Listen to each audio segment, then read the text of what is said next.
Welcome to the first episode of Notes from the Vortex. I'm the creator of Eddie's Time Warp, and before we dive into the gears and visuals of the chapters, I need to tell you where this all started. It didn't start with a computer or a script. It started with a dream I had in 2024. In this dream, I was exactly who I am today, a 62-year-old piano teacher. I've spent most of my life in music, but like many of us, I'd reached a point where I felt like my greatest performances and my biggest dreams were in the rearview mirror. I went to bed that night feeling that weight, the frustration of a career that didn't quite hit the heights I'd once imagined. But when I woke up in this dream, I wasn't 62, and I wasn't in 2024. I was back in my childhood home in Turnersville, New Jersey.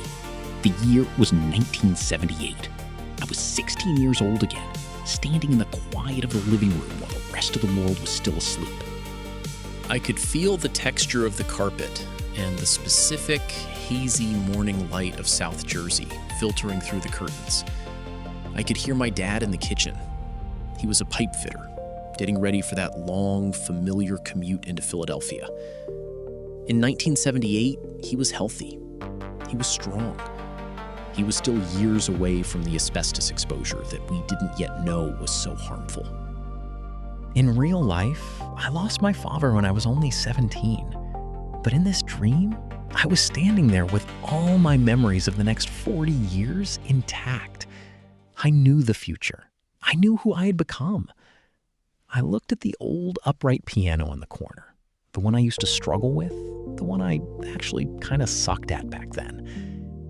My dad walked into the room, saw me standing there in the dark, and asked why I was up so early. He just thought I was a groggy teenager having a weird morning. I didn't say anything. I just sat down at that piano, and I played. I didn't play like a 16-year-old student, though. I played with every ounce of jazz, every bit of phrasing, and every year of skill I've earned over 4 decades as a teacher and a musician. I played the Beegie Adair version of Fly Me to the Moon, his absolute favorite sound, that World War II era big band jazz.